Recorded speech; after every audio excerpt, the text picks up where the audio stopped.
झार star class में आप सबका स्वागत है। आज जो सीडीपीओ का एग्जाम हुआ है ये उसका आंसर की है और बहुत ही मेहनत के साथ सारे एक एक क्वेश्चन को ढूंढ करके आपके लिए लाया गया है। आप अपने आंसर को मिला सकते हैं कि आपका कितना सही हुआ है। तो चलिए हम लोग स्टार्ट करते हैं पहले क्वेश्चन से। पहला क्वेश्चन है हिस्ट्री का और हिस्ट्री से क्वेश्चन बहुत ही डीपली पूछा गया है। चलिए हम लोग स्टार्ट करते हैं। भारत के एकीकरण के बाद वह मध्य पूर्व और पश्चिमी एशिया को एक करना चाहता था, जो एक विश्व साम्राज्य की स्थापना की ओर एक महत्वपूर्ण कदम था। आरपी त्रिपाठी ने मुगल कालीन भारत के किस सम्राट के बारे में यह लिखा था? तो ये इसका आंसर हो जाएगा अकबर। अकबर के बारे में लिखा गया था त्रिपाठी के द्वारा। अब अगला क्वेश्चन है, किसी भी सरकार ने नहीं और अंग्रेजों ने भी नहीं जितना कि इस पठान ने काफ़ी बुद्धिमत्ता का परिचय दिया। शेरशाह सूरी के बारे में ये शब्द किसने लिखे हैं? तो एच.जी. कीन ने लिखे हैं। किसने लिखे हैं? एच.जी. कीन ने लिखे हैं।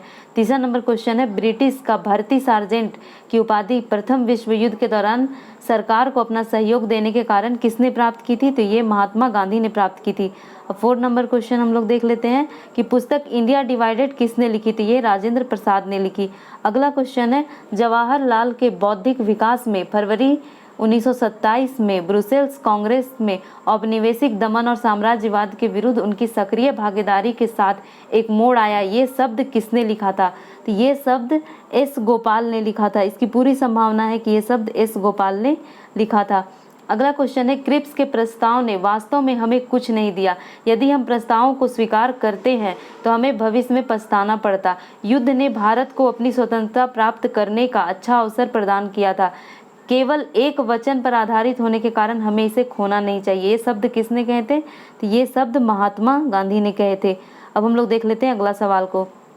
अगला सवाल है, किस घटना या किन घटनाओं ने ब्रिटिश प्रधानमंत्री क्लेमेंट एटली को सदमा पहुंचाया, जिसने घोषणा की कि ब्रिटिश साम्राज्यवाद की इमारत को एक बड़ा झटका लगा है? तो इसका आंसर हो जाएगा शाही भारतीय जल सेना का विद्रोह। क्या हो जाएगा? शाही भारतीय जल सेना का विद्रोह हो जाएगा। अगला क्वेश्चन है, किसने स्वतंत्र भारत के प्रथम प्रधानमंत्री जवाहरलाल नेहरू का साहस और दूरदर्शिता के उत्कृष्ट नेता के रूप में अभिवादन किया था? क्या क्वेश्चन, किसने स्वतंत्र भारत के प्रथम प्रधानमंत्री जवाहरलाल नेहरू का साहस और दूरदर्शिता के एक उत्कृष्ट नेता के रूप में अभिवादन किया था? 8 नंबर क्वेश्चन का आंसर हो जाएगा मौलाना अब्दुल कलाम आज़ाद ने। किसने? मौलाना अबुल कलाम आज़ाद ने। तृतीय बौद्ध सभा का सभापति कौन था? तो इसका आंसर हो जाएगा मोगलीपुत तीस। क्या हो जाएगा? मोगलीपुत तीस। अब अगला क्वेश्चन देख लेते हैं, जागीर बांटने की फिरोज शाह तुगलक की नीति के पीछे कौन सी शक्ति थी? तो इसका आंसर हो जाएगा परंपरागत विशिष्ट वर्ग और समर्पण। क्या हो जाएगा? परंपरागत विशिष्ट वर्ग और समर्पण। अगला सवाल है 11 नंबर। 11 नंबर क्वेश्चन है कि बंगाल प्रांत के साथ बिहार प्रांत को कब मिलाया गया था? तो इसका आंसर हो जाएगा 1733। क्या हो जाएगा? 1733। अब अगला सवाल देख लेते हैं, किस ब्रिटिश अधिकारी ने भारत सरकार को सूचित किया कि पटना के मुसलमान पेशावर के नज़दीक 64वीं नेटिव इन्फेंट्री के साथ आपस में पत्र व्यवहार करते थे और याचना की ब्रिटिश के विरुद्ध बगावत करें? 12 नंबर क्वेश्चन का डॉट है क्योंकि ये क्वेश्चन बहुत ही डीपली पूछा गया है, तो इसे आप बाद में इसे बताया जाएगा। अगला क्वेश्चन है, 1888 में इलाहाबाद में किस राजा ने भारतीय राष्ट्रीय कांग्रेस के चौथे अधिवेशन के संपन्न होने में बहुत महत्वपूर्ण बहुमूल्य सहायता प्रदान की थी? तो 13 नंबर क्वेश्चन का आंसर हो जाएगा दरभंगा के राजा ने। किस राजा ने? दरभंगा के राजा ने। 14 नंबर क्वेश्चन है, 11 अगस्त 1942 को पटना शहर में भारत छोड़ो आंदोलन का नेतृत्व यानी कि किसके मार्गदर्शन में हुआ था? तो इसका आंसर हो जाएगा ई हो जाएगा, क्योंकि ये जमींदारों के मार्गदर्शन में भी हुआ था और नगर के अधीनस्थ नागरिकों के मार्गदर्शन में भी हुआ था। अब अगला क्वेश्चन देख लेते हैं 15 नंबर। पूर्व गुप्त काल में शीशे के सिक्कों की एक बड़ी संख्या जारी की गई थी, तो किसके द्वारा? सातवाहनों के द्वारा जारी की गई थी। 16 नंबर क्वेश्चन है, अशोक की नीति के आर्थिक परिणामों के कारण ही मौर्य साम्राज्य का पतन अधिकांशतः उचित था। इस तथ्य में किसने विश्वास किया था? तो 16 नंबर क्वेश्चन का आंसर हो जाएगा डी हो जाएगा। क्योंकि इसमें जो ऑप्शन दिया हुआ उसके हिसाब से 2 लोग इस तरह का सोच रखते थे। कौन रखते थे? रोमिला थापर और एच.सी. राय चौधरी भी रखते थे, इसलिए आंसर हो जाएगा ई। एक से अधिक। प्रसिद्ध इलाहाबाद प्रशस्ति का लेखक कौन है? तो हरिसेन है। कौन है? हरिसेन है। 16 अब हम लोग अगला सवाल देख लेते हैं 18 नंबर क्वेश्चन को। बराबुदूर विश्व में सबसे अद्भुत स्तूप है और इसकी मूर्ति और मूर्तिकला किसका शानदार उदाहरण है? इसका आंसर हो जाएगा भारत और जावा कला का। किसका? भारत और जावा कला का। 19 नंबर क्वेश्चन है राजत्व के उसके सिद्धांत प्रतिष्ठा, राजत्व के उसके सिद्धांत प्रतिष्ठा शक्ति और न्याय के सिद्धांतों पर आधारित थे। बलबन के बारे में ये शब्द किसने कहा था? तो बलबन के बारे में ये शब्द कहा था जियाउद्दीन बर्नी ने। किसने? जियाउद्दीन बर्नी ने। अगला क्वेश्चन देख लेते हैं। अलाउद्दीन दिल्ली के प्रथम तुर्की सुल्तान था जिसने धर्म को राज के अधीन लाने का और ऐसे घटकों से परिचित कराने का श्रेय जाता है जो सैद्धांतिक रूप से राज्य को धर्मनिरपेक्ष बनाते हैं। ये शब्द किसने लिखे थे? तो ये शब्द 20 नंबर क्वेश्चन का आंसर हो जाएगा के.एस. लाल ने। किसने लिखे थे? के.एस. लाल ने। अब हम लोग देख लेते हैं अगला सवाल को। अगला सवाल है 2020 में भारत में निम्नलिखित फसलों में से किसका रकबा सर्वाधिक था? तो इसका आंसर हो जाएगा चावल। किसका रकबा अधिक था? तो चावल का अधिक था। निम्नलिखित राज्यों में से किसमें तांबा अयस्क का सबसे बड़ा भंडार है? तो इसका आंसर हो जाएगा राजस्थान। अगला सवाल है पूर्वी उत्तर प्रदेश एवं बिहार के भाग निम्नलिखित मैदानों में से किसमें सम्मिलित है? तो मध्य गंगा मैदान हो जाएगा इसका आंसर। अब हम लोग देख लेते हैं अगले सवाल को। अगला सवाल है 24 नंबर। निम्नलिखित में से कौन वस्त्र उद्योग का केंद्र है? क्या पूछ रहा है? वस्त्र उद्योग का केंद्र। इसका आंसर हो जाएगा 24 नंबर क्वेश्चन का। निम्नलिखित में से कौन वस्त्र उद्योग का केंद्र है? इसका आंसर हो जाएगा सानंद। क्या हो जाएगा? सानंद हो जाएगा। अब देख लेते हैं अगला सवाल को। निम्नलिखित संघ राज्य क्षेत्रों में से किसमें सबसे कम क्षेत्र वनाच्छिद है? तो इसका हो जाएगा चंडीगढ़। अब देख लेते हैं अगला सवाल को। सोमेश्वर श्रेणी निम्नलिखित पर्वत श्रेणियों में से किसका एक भाग है? क्या पूछ रहा है? सोमेश्वर श्रेणी। तो ये आपका शिवालिक श्रेणी का भाग है। किसका भाग है? शिवालिक श्रेणी का भाग है। अब हम लोग देख लेते हैं अगले सवाल को। अगला सवाल है बिहार की भूमि निम्नलिखित में से किस नदी प्रणाली से अपवाहित होती है? तो इसका आंसर हो जाएगा गंगा से। किससे? गंगा से। अब हम लोग देख लेते हैं अगले सवाल को। अगला सवाल है बिहार में बलसुंदरी, ताल, करैल एवं बलथर पद निम्नलिखित में से किसके लिए प्रयुक्त किया जाता है? तो ये मिट्टी के लिए प्रयुक्त किया जाता है। अब देख लेते हैं अगले सवाल को। निम्नलिखित जिलों में से किसका कोई भूभाग वनाच्छिद नहीं है? तो इसका आंसर ई हो जाएगा। अब हम लोग देख लेते हैं अगले सवाल को। अगला सवाल है 30 नंबर। कहलगांव, कांटी, बाढ़ एवं बानीनगर निम्नलिखित में से किसके केंद्र हैं? तो इसका आंसर हो जाएगा ताप विद्युत शक्ति का केंद्र है। किसका केंद्र है? ताप विद्युत शक्ति का। अब हम लोग देख लेते हैं अगले सवाल को। 2001 से 11 के दशक में निम्नलिखित जिलों में से किसमें सबसे अधिक जनसंख्या की वृद्धि दर्ज की गई थी? सबसे अधिक पूछ रहा है तो इसका आंसर हो जाएगा किशनगंज। क्या हो जाएगा? किशनगंज हो जाएगा। 32 नंबर क्वेश्चन है बिहार में निम्नलिखित में से कौन वस्त्र उद्योग का केंद्र है? इसका आंसर गया हो जाएगा। क्या हो जाएगा? गया। वस्त्र का केंद्र पूछ रहा है इसलिए गया हो जाएगा। 33 नंबर क्वेश्चन है। हम लोग अगले सवाल को देख लेते हैं। निम्नलिखित में से कौन सी नदियां हैं? यहाँ नदी पूछ रहा है तो मर्रे और डार्लिंग नदियां हो जाएगा। अगला सवाल है हैदराबाद शहर निम्नलिखित में से किस देश में स्थित है? ये क्वेश्चन बहुत ईजी था, भारत देश में स्थित है। अब हम लोग देख लेते हैं अगले सवाल को। निम्नलिखित देशों में से किस में कोयले का सबसे बड़ा भंडार संचित भंडार पूछ रहा है? तो संयुक्त राज्य अमेरिका हो जाएगा। 36 नंबर क्वेश्चन। निम्नलिखित देशों में से कौन 2020 में गेहूं का सबसे बड़ा उत्पादक था? तो इसका आंसर चीन हो जाएगा। अब हम लोग देख लेते हैं अगले सवाल को। 37 नंबर क्वेश्चन है निम्नलिखित देशों में से कौन इलेक्ट्रॉनिक का सबसे बड़ा उत्पादक है? तो इसका आंसर भी चीन हो जाएगा। अब हम लोग देख लेते हैं 38 नंबर क्वेश्चन। निम्नलिखित पर्वत श्रेणियों में से कौन गंगा के मैदान एवं दक्कन पठार को विभाजित करती है? तो इसका हो जाएगा विंध्याचल श्रेणी। क्या हो जाएगा? विंध्याचल श्रेणी। निम्नलिखित नदियों में से कौन पूर्व की ओर प्रवाहित नहीं होती है? तो इसका आंसर हो जाएगा नर्मदा। अब हम लोग देख लेते हैं अगले सवाल को।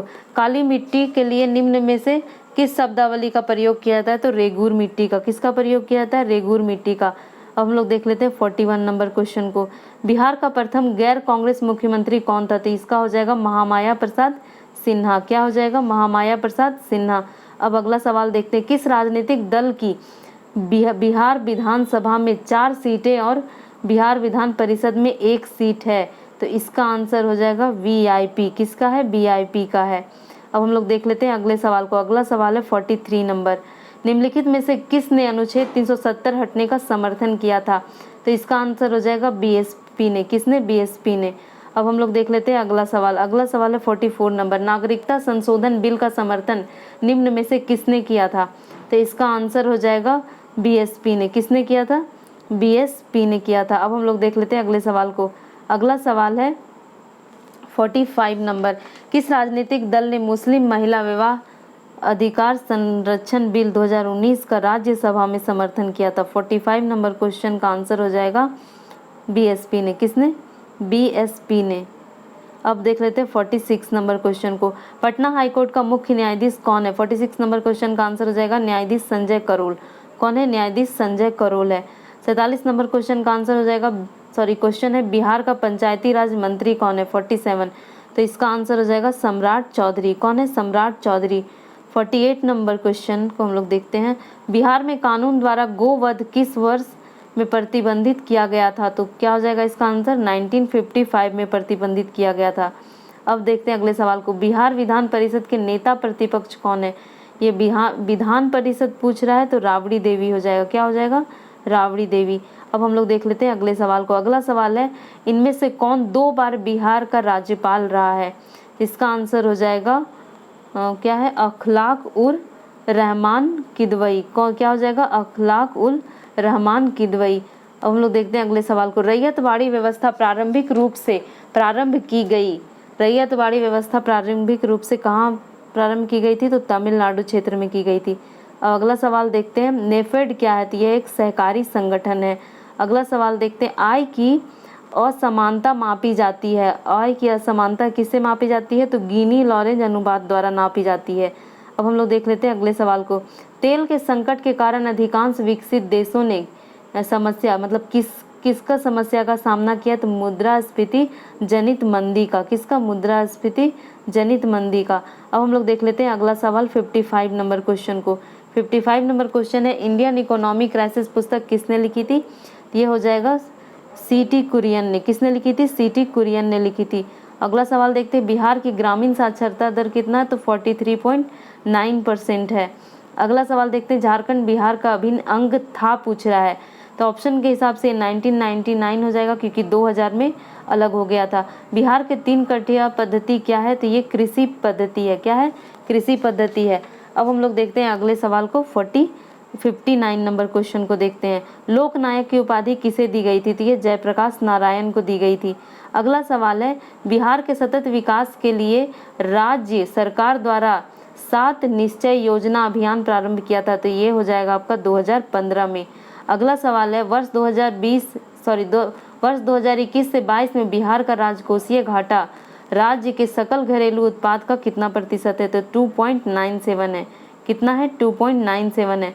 अब हम देख लेते हैं अगले सवाल को, 62 नंबर क्वेश्चन को। अंतरिम चल निधि समायोजन सुविधा ILAF को किस समिति ने सुझाया था? तो ये हो जाएगा नरसिम्हन समिति ने। किस समिति ने? नरसिम्हन समिति ने सुझाया था। विशेष आर्थिक क्षेत्र अत्यधिक सफल प्रयोग की लाइन पर आधारित है। तो किसके हो जाएगा? इसका आंसर हो जाएगा चाइनीज के प्रयोग लाइन पर आधारित है। अगला सवाल देख लेते हैं, विश्व व्यापार संगठन में भारत सम्मिलित हुआ? तो ये 1995 में सम्मिलित हुआ है। 65 नंबर क्वेश्चन है, संशोधित मूल्य वर्धित कर संबंधित है? तो ये उत्पाद कर से संबंधित है। किससे? वैट उत्पाद में लगता है। अब हम लोग देख लेते हैं अगले सवाल को, पुनः समझौता कब हस्ताक्षर किया गया था? तो ये किया गया था 24 सितंबर 1932 को किया गया था। अब देखते हैं अगले सवाल को, मद्रास में जस्टिस पार्टी ने उनकी खाली जगह की वजह से द्वैत शासन के प्रयोग में प्रांत के सफल बना दिया था। द्वैत शासन को सफल बना दिया था तो अंग्रेजों के प्रति वफादार रवैये से। अगला सवाल देखते हैं, इनमें से किसने अप्रैल 1930 में वेदारण्यम सत्याग्रह का आयोजन किया था? 68 नंबर क्वेश्चन का आंसर हो जाएगा सी राजगोपालाचारी ने। किसने? सी राजगोपालाचारी ने। 69 नंबर क्वेश्चन है, किसे चंपारण सत्याग्रह का एक बहुत महत्वपूर्ण पहलू सही मायने में कहा जा सकता है? तो इसका आंसर हो जाएगा 69 नंबर का, भारत के राष्ट्रीय आंदोलन में किसान आंदोलन का सम्मिलित होना। अब लोग देखते हैं अगले सवाल को, 70 नंबर क्वेश्चन को। 1945 से 46 में दिल्ली में हुए INA के मुकदमों के पक्ष में पेश हुए वकील थे? तो 70 का आंसर हो जाएगा भूला भाई देसाई। क्या हो जाएगा? भूला भाई देसाई। 71 नंबर क्वेश्चन है, सही कालानुक्रमित क्रम में भारतीय स्वतंत्रता संग्राम से जुड़ी निम्नलिखित घटनाओं को व्यवस्थित करें। तो इसका आंसर हो जाएगा ए हो जाएगा। क्या हो जाएगा? ये, क्योंकि सबसे पहले आपका ये कांग्रेस मंत्रालयों का इस्तीफा था जो कि 1939 में दिया गया था। दूसरा हो जाएगा उसके बाद 1 नंबर हो जाएगा, दूसरा 1 नंबर हो जाएगा मुस्लिम उधार दिवस उसके बाद मनाया गया था। उसके बाद चौथा व्यक्तिगत सत्याग्रह हुआ था और सबसे आखिरी में डायरेक्ट एक्शन लिया गया था। अब हम लोग देख लेते हैं अगले सवाल को, निम्नलिखित आंदोलनों का कालानुक्रमित क्रम क्या है? यहाँ भी वही पूछा जा रहा है, तो इसका भी आंसर हो जाएगा ए हो जाएगा। अब हम लोग देख लेते हैं अगले सवाल को। अगला सवाल है, इनमें से बिहार के किस नेता ने हम्मोड कमीशन के समक्ष रांची में प्रस्तुत होकर दलितों के लिए मताधिकार की मांग की थी? तो ये बाबू जगजीवन राम हो जाएगा। क्या हो जाएगा? बाबू जगजीवन राम। 74 नंबर क्वेश्चन है, इनमें से किसने बक्सर के युद्ध के तुरंत बाद अंग्रेजों के विरुद्ध बिहार में विद्रोह की शुरुआत की थी? तो किसने की थी? 74 नंबर क्वेश्चन का आंसर हो जाएगा महाराजा फतेह बहादुर शाही ने। किसने? महाराजा फतेह बहादुर शाही ने की थी। भारत छोड़ो आंदोलन के दौरान पटना के 7 शहीद कहे जाने वाले व्यक्तियों में से कौन बीएन कॉलेज के विद्यार्थी थे? तो इसका हो जाएगा उमाकांत प्रसाद सिन्हा। क्या हो जाएगा? उमाकांत प्रसाद सिन्हा हो जाएगा। अब हम लोग देख लेते हैं 76 नंबर क्वेश्चन। 76 नंबर क्वेश्चन है, इनमें से किसने उलगुलान आंदोलन का प्रारंभ किया था? इसका आंसर हो जाएगा बिरसा मुंडा। निम्नलिखित में से कौन एका आंदोलन के लिए जिम्मेदार थे? 77 नंबर क्वेश्चन का आंसर हो जाएगा अवध के नवाब। अब हम लोग देख लेते हैं अगले सवाल को, इनमें से किस वायसराय को अंडमान द्वीप समूह में छुरा मारकर मौत के घाट उतार दिया गया था? तो क्या हो जाएगा? लॉर्ड मेयो को। किसको? लॉर्ड मेयो को। 79 नंबर क्वेश्चन है, फ्रंटियर गांधी ने कहा था कि उन्हें और उनके आंदोलन को उन्होंने भेड़ियों के सामने फेंक दिया है। तो किसका जिक्र कर रहे थे? मुस्लिम लीग का वो जिक्र कर रहे थे। मुख्य खालसा दीवान ने किसको गिरे हुए सिख और अपराधी के रूप में घोषित किया था? तो गदर पार्टी के क्रांतिकारी को। अब हम लोग देख लेते हैं अगले सवाल को। अगला सवाल है मैथ का क्वेश्चन है, यदि 8 अवलोकनों का औसत 16 है और 4 अवलोकनों का औसत 64 है तो 12 अवलोकनों का औसत क्या होगा? यानी दोनों जोड़कर, तो इसका आंसर हो जाएगा 32। अगला क्वेश्चन देखते हैं कि एक विद्यालय में 20 शिक्षक हैं जो गणित या भौतिकी पढ़ाते हैं। इनमें से 12 गणित पढ़ाते हैं और 4 गणित एवं भौतिकी दोनों पढ़ाते हैं। कितने शिक्षक भौतिक पढ़ाते हैं? तो इसका आंसर हो जाएगा 12। कितने शिक्षक पढ़ाते हैं? 12 हो जाएगा। अब देखते हैं 83 नंबर क्वेश्चन, समांतर श्रेणी यानी कि एपी का क्वेश्चन है, 101वां पद क्या होगा? तो इसका आंसर हो जाएगा 605। अब हम लोग देख लेते हैं 84 नंबर क्वेश्चन। 84 नंबर क्वेश्चन है, द्विघात समीकरण दिया हुआ है, इसका 2 मूल निकालना है। तो क्या हो जाएगा? इसका आंसर हो जाएगा सी। अब हम लोग देख लेते हैं अगले सवाल को। अगला सवाल है, इसे भी सॉल्व करके निकालिएगा। तो इसका आंसर आ जाएगा, दोनों का ए और बी का मान आ जाएगा, सॉरी एक्स और वाई का मान आ जाएगा, दोनों का 2। अब देख लेते हैं अगले सवाल को। अगला सवाल है 86 नंबर क्वेश्चन और इसका आंसर हो जाएगा 2। क्या हो जाएगा? 2 हो जाएगा। अब अगला सवाल देखते हैं 87 नंबर और इसका आंसर हो जाएगा ए, 19,965 हो जाएगा। अब देखते हैं अगले सवाल को, 88 नंबर क्वेश्चन के आंसर को। 88 नंबर में हो जाएगा 108। क्या हो जाएगा? 108। अब अगले सवाल को देखते हैं, पूर्वाह्न 4:30 बजे घंटे की सुई और मिनट की सुई के बीच का कोण पूछ रहा है। तो ये हो जाएगा आपका 45 डिग्री। अब देख लेते हैं अगले सवाल को। अगर NC9 = NC8 है तो n का मान क्या हो जाएगा? तो n का मान 17 हो जाएगा। अब देख लेते हैं अगले सवाल को। अगला सवाल है, बड़े शोरूम और डिपार्टमेंटल स्टोर में इस्तेमाल किए जाने वाला विजिलेंस दर्पण होता है। तो ये उत्तल दर्पण होता है। क्या होता है? उत्तल दर्पण होता है, क्योंकि वो ज़्यादा एरिया दिखता है इसलिए। एक सुचालक को दूसरे चार्ज किए गए सुचालक के पास लाकर बिना संपर्क बनाए चार्ज करने की प्रक्रिया कहलाती है प्रेषण। क्या कहलाती है? सॉरी, प्रेरण कहलाती है। अब अगला सवाल देखते हैं, मिश्रण के विभिन्न द्रवीभूत घटकों को उपयुक्त पदार्थ पर अधिशोषण द्वारा अलग करने की प्रक्रिया कहलाती है। क्या कहलाती है? तो क्रोमेटोग्राफी कहलाती है। क्या कहलाती है? क्रोमेटोग्राफी कहलाती है। एक्सरे में वर्णाक्षर एक्स का मतलब क्या होता है? तो ये अननोन होता है, अज्ञात होता है। अब देख लेते हैं 95 नंबर क्वेश्चन को। 95 नंबर क्वेश्चन है, वाटर गैस का मिश्रण होता है। तो किसका मिश्रण होता है? कार्बन और हाइड्रोजन का, सॉरी CO और H2 हो जाएगा इसका आंसर। 96 नंबर क्वेश्चन को देख लेते हैं।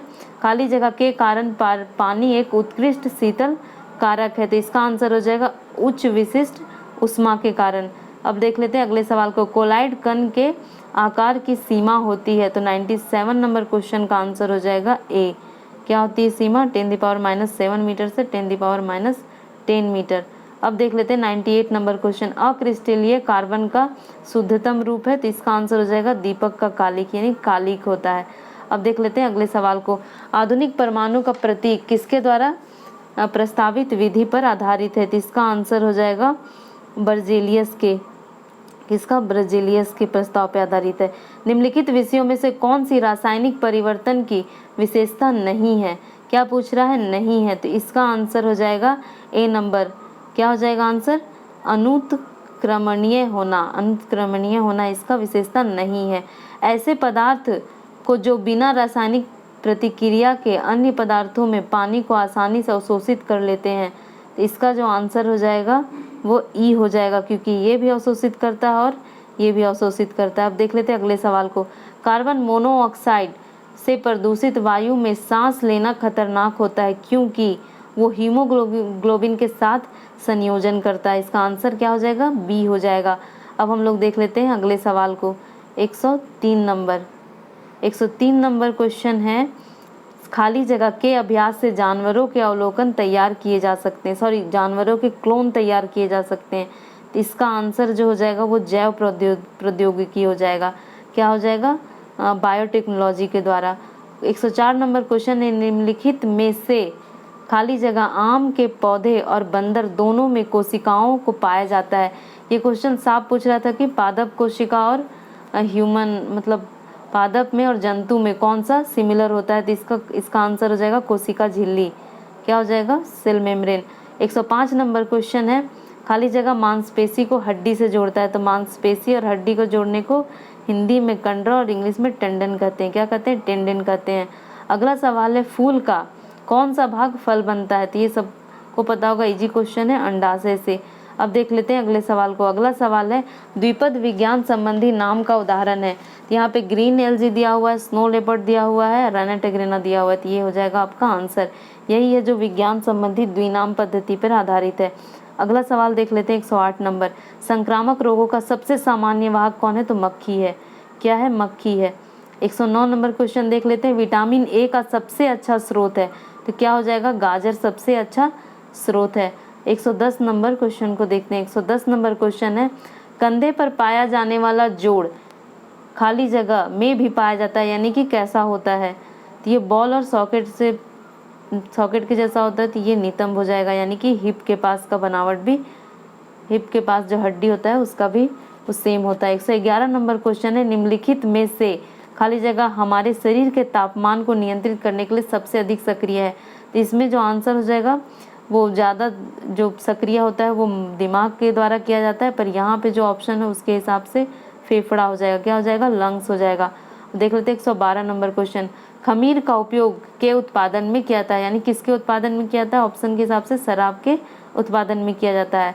113 नंबर क्वेश्चन को देखते हैं। 113 नंबर क्वेश्चन है। एक जिप्टो बराबर होता है, तो एक जिप्टो बराबर होता है 10⁻21। क्या होता है? 10⁻21।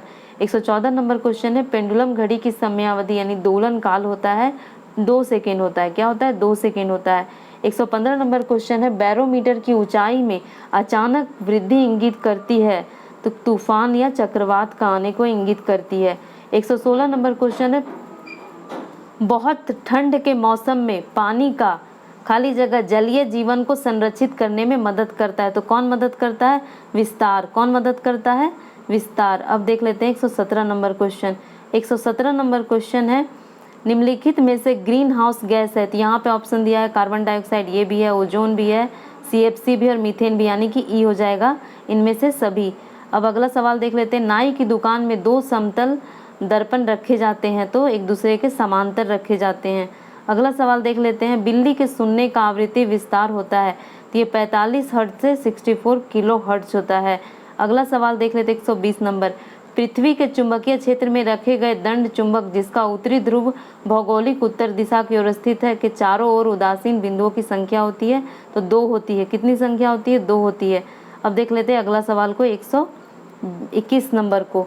121 नंबर क्वेश्चन है, भारत का कौन सा इकलौता शहर है जिसे वर्ष 2020 में शहरी वन को बढ़ाने और ठीक रख रखाव की प्रतिबद्धता के लिए tree city of the world की मान्यता प्राप्त हुई है? तो इसका आंसर हो जाएगा हैदराबाद को। किसे प्राप्त हुई है?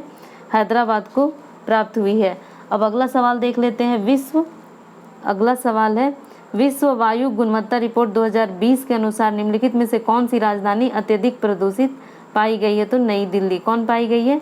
नई दिल्ली। 123 नंबर क्वेश्चन है, राजीव गांधी खेल रत्न पुरस्कार का नाम बदल कर इनमें से किस खिलाड़ी के नाम पे रखा गया है? तो मेजर ध्यानचंद के नाम पे रखा गया है। अगला सवाल 124 नंबर, वर्ष 2021 में अनुष्ठित टोक्यो ओलंपिक 2020 में किस देश ने सबसे अधिक स्वर्ण पदक जीते हैं? तो यूएसए ने जीते हैं। अब देख लेते हैं 125 नंबर क्वेश्चन। 125 नंबर क्वेश्चन है, मंगल ग्रह मिशन के तहत निम्नलिखित में से किस अरब देश ने वर्ष 2020 में अपना अंतरिक्ष यान होप अल अमाल भेजा है? तो इसका आंसर हो जाएगा संयुक्त अरब अमीरात ने। अगला सवाल है, विश्व का कौन सा पहला देश है जिसने अपने देश में सभी महिलाओं को मुफ्त में स्वच्छता उत्पाद प्रदान किया, यानी कि सैनिटरी प्रोडक्ट प्रदान किया है? तो इसका आंसर हो जाएगा स्कॉटलैंड। अब देख लेते हैं 127 नंबर क्वेश्चन को, चतुर्भुज सुरक्षा संवाद जिसे क्वाड के नाम से भी जाना जाता है, तो इसमें कौन से देश शामिल है? इसका आंसर हो जाएगा सी, यूएसए, भारत, ऑस्ट्रेलिया और जापान। 128 नंबर क्वेश्चन है, निम्नलिखित में से नोबेल शांति पुरस्कार प्रदान करने वाला निर्णय कौन लेता है? तो इसका हो जाएगा नॉर्वे की नोबेल समिति। 129 नंबर क्वेश्चन को देखते हैं। 129 नंबर क्वेश्चन है, नगोजी ओकोजो इवेला विश्व की प्रथम तथा अफ्रीका की भी प्रथम महिला है जिसे विश्व व्यापार संगठन WTO का अध्यक्ष नियुक्त किया गया है। तो वो किस देश से संबंधित है? तो वो नाइजीरिया से संबंधित है। अगला सवाल है, तालिबान ने अफ्रीका का नाम परिवर्तित करके क्या नाम रख दिया है? तो इसका आंसर हो जाएगा सी, इस्लामिक अमीरात ऑफ अफगानिस्तान। 131 नंबर क्वेश्चन देखते हैं, वर्ष 2021 का यूएसए ओपन पुरुष एकल ग्रैंड स्लैम सर्बिया के नागरिक तथा विश्व के नंबर 1 खिलाड़ी को हराकर कौन जीता है? तो डेनिल मेदवेदेव ने। किसने? डेनिल मेदवेदेव ने। 132 नंबर क्वेश्चन है, भारत में कोविशील्ड वैक्सीन का उत्पादन निम्नलिखित में से कौन सी दवा कंपनी बायोटेक्नोलॉजी कंपनी करती है? तो ये सीरम इंस्टीट्यूट क्या हो जाएगा? सीरम इंस्टीट्यूट हो जाएगा। अगला सवाल है 133 नंबर। 133 नंबर क्वेश्चन है, CPE क्या है? CPEC प्रोजेक्ट क्या है? CPE प्रोजेक्ट क्या है? तो ये चीन पाकिस्तान आर्थिक गलियारा है। अगला सवाल है, 8 अगस्त 2020 को भारत की प्रथम किसान रेल किन 2 स्टेशनों के बीच चलाई गई थी? तो ये देवलाली से दानापुर चलाया गया था। अब अगला सवाल देखते हैं 135 नंबर, बिहार के किस व्यक्ति को 26 जनवरी 2021 को पद्म भूषण पुरस्कार प्रदान किया गया है? तो 135 नंबर क्वेश्चन का आंसर हो जाएगा रामविलास पासवान को। 136 नंबर क्वेश्चन है, 26 जनवरी 2021 को बिहार के कितने लोगों को विभिन्न क्षेत्र में पद्मश्री पुरस्कार से नवाजा गया है? तो इसका आंसर हो जाएगा 4 लोगों को। 137 नंबर क्वेश्चन को देख लेते हैं। 137 नंबर क्वेश्चन है, चिकित्सा के क्षेत्र में उत्कृष्ट योगदान के लिए 26 जनवरी 2021 को बिहार के किस व्यक्ति को पद्मश्री पुरस्कार प्रदान किया गया है? 137 नंबर क्वेश्चन का आंसर हो जाएगा डॉक्टर दिलीप कुमार सिंह को। 137 नंबर क्वेश्चन देखते हैं, 1971 में भारत पाक युद्ध क्षेत्र में अनुकरणीय साहस के लिए बिहार के किस सैनिक को सर्वोच्च सम्मान परमवीर चक्र से सम्मानित किया? तो संजय कुमार को। किसे? संजय कुमार को। 139 नंबर क्वेश्चन, इनमें से बिहार के किस व्यक्ति ने दादा साहेब फाल्के पुरस्कार प्राप्त किया था? अशोक कुमार। क्या हो जाएगा? अशोक कुमार। 140 नंबर है, भारत के किस पत्रकार एवं मीडिया व्यक्ति ने जो बिहार मूल के हैं और वर्ष 2019 में मैग्सेसे पुरस्कार प्राप्त किए हैं? तो इसका हो जाएगा रवीश कुमार। 140 नंबर क्वेश्चन का आंसर रवीश कुमार हो जाएगा। 141 नंबर क्वेश्चन देख लेते हैं, बिहार की किस गरीब लड़की ने अपने समुदाय के लोगों के उत्थान के लिए किए गए उत्कृष्ट कार्यों के लिए विश्व महिलाओं के शिखर फाउंडेशन में women's creativity in rural life award प्राप्त किया है? तो इसका आंसर हो जाएगा छोटी कुमारी सिन्हा ने। किसने प्राप्त किया? छोटी कुमारी सिन्हा ने। 142 नंबर क्वेश्चन, भारत फाउंडेशन ने नालंदा विश्वविद्यालय के सहयोग से 27-28 जुलाई 2019 को 5वां विश्व धम्म सम्मेलन निम्नलिखित में से किस शहर में आयोजित किया गया था? तो राजगीर में। अगला सवाल देख लेते हैं, इनमें से बिहार के किस व्यक्ति को भारत रत्न से सम्मानित किया गया है? तो राजेंद्र प्रसाद को सम्मानित किया गया है। 143 नंबर क्वेश्चन हो गया राजेंद्र प्रसाद। 144 नंबर क्वेश्चन है, अगस्त एवं सितंबर 2021 में आयोजित हुए टोक्यो और पैरा ओलंपिक में भारत ने कुल कितने पदक जीते हैं? तो 19 पदक जीते हैं। अगला सवाल 145 नंबर क्वेश्चन, सेंट्रल विस्ता पुनर्निवास प्रोजेक्ट क्या है? तो ये नई दिल्ली में स्थित रायसीना हिल के समीप केंद्रीय प्रशासनिक क्षेत्र में पुनरुद्धार के लिए चल रहे पुनर्विकास से संबंधित प्रोजेक्ट है। 146 नंबर क्वेश्चन क्या है, सुशासन दिवस भारत के पूर्व प्रधानमंत्री अटल बिहारी वाजपेयी जी के जन्म दिवस पर प्रत्येक वर्ष किस तिथि को मनाया जाता है? तो 25 दिसंबर को मनाया जाता है। 147 नंबर क्वेश्चन है, विश्व का सबसे ऊंचा रेलवे पुल किस नदी के ऊपर है? तो चीनाब नदी के ऊपर है, जम्मू कश्मीर में है। 148 नंबर क्वेश्चन देख लेते हैं। 148 नंबर क्वेश्चन है, राष्ट्रीय अन्न सुरक्षा अधिनियम के तहत एक राष्ट्र एक राशन कार्ड स्कीम को इनमें से किसने शुरू किया था? तो ये हो जाएगा रामविलास पासवान, पूर्व केंद्रीय मंत्री द्वारा। अगला सवाल है, मिशन इंद्रधनुष जिसे वर्ष 2014 को शुरू किया गया था तथा इंटेंसिफाइड मिशन इंद्रधनुष 3.0 स्कीम निम्नलिखित में से किससे संबंधित है? तो इसका जो आंसर हो जाएगा प्रत्येक बच्चे तथा प्रत्येक गर्भवती महिला का टीकाकरण से संबंधित है। अगला सवाल है, लास्ट सवाल है, भारतीय पुरातत्व विभाग ASI द्वारा किस राज्य में 900 वर्ष पुराने बौद्ध मठ का पता लगाया गया? तो इसका आंसर हो जाएगा झारखंड। दोस्तों बहुत मेहनत करके आंसर ढूंढा गया है, तो आप प्लीज़ इसे लाइक करें, सब्सक्राइब करें और अपने दोस्तों से शेयर करें ताकि वो सही आंसर मिला सकें। आप सबको बहुत बहुत धन्यवाद।